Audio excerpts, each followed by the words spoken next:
అందరికీ నమస్కారం అండి. అందరూ బాగుండాలి, అందులో మనం అందరం ఉండాలి. నేను వచ్చింది ఈ పెద్ద మనిషి కోసం. ఏమయ్యా పెద్ద మనిషి, నమస్తే. బాగున్నావు కదా? నీకేలే బాగుంటావు. ఎందుకంటే 25, 27, 30 ఇయర్స్ దాకా కువైట్లో కష్టపడిపోయావు కదా, అందుకు చాలా బాగుంటావు. గుట్టలు సంపాదించి ఇప్పుడు సోషల్ మీడియాలోకి వెళ్ళిపోయి కాలు మీద కాలేసుకొని పచ్చకామర్లుడికంట లోకమంతా పచ్చగా కనపడుతుందంట. నీకు కూడా అలాగా పొరలు వచ్చేసాయి అనమాట కళ్ళకి.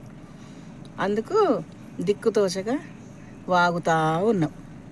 సరే మరి ఏమయ్యా సోషల్ మీడియా వారు ఎవరు వచ్చి ఈ కువైట్లో పనులు చేసుకొని ఇంత యూట్యూబ్ ఛానల్స్ ఉండంగానే వచ్చి సోషల్ మీడియాలో కూర్చొని మాట్లాడగానే ఇట్లా గొర్రెల్లాగా తల ఊపుతున్నారు.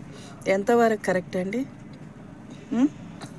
మీకు దమ్ము ఉంటే ఈ సోషల్ మీడియా ఇండియా రండి, ప్రతి ఒక్క అరబిక్ కంట్రీకి వెళ్ళి అక్కడ ఏం జరుగుతుంది ఏంటి అన్నది అందరితో మాట్లాడి అప్పుడు క్లియర్ చేయండి. అంతేగాని ఇక్కడ వచ్చిన ఇవన్నీ వచ్చి ఆడ కూర్చొని వాగుతూ ఉంటాయి చూడు, అవన్నిటికీ మీరు తలకాయలు ఊపకండి. ఏమయ్యా పెద్ద మనిషి? సరే ఇప్పుడు అందరిని అంటున్నావు, అందరూ ఏంటి కువైట్ పోయిన వాళ్ళందరూ ఆ పనులు చేసుకునే బతుకుతారు, చేతులకు ఉంగరాలు పెట్టుకుంటారు, బ్రాస్లెట్లు, మెడల ఇంత దొడ్డు బర్రెకేసినట్టు గొలుసులు అని చెప్తున్నావు. మరి నువ్వెన్ని బర్రెలకేసిన గొలుసులు వేసావు నీ పెళ్ళాలకు, నీ పిల్లలకి? నువ్వెన్ని ఉంగరాలు పెట్టుకున్నావు చెప్పవయ్యా? 37 సంవత్సరాలు 27 సంవత్సరాలు చేసావు కదా పని.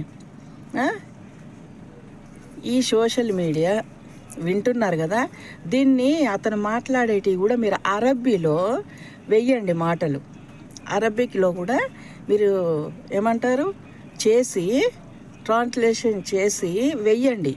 వేస్తే అప్పుడు ఈ అరబ్బీ వాళ్ళకు కూడా తెలిసిపోద్ది, అరే మా చరిత్ర మా గురించి ఇంత గొప్పగా చెప్తున్నారు అని.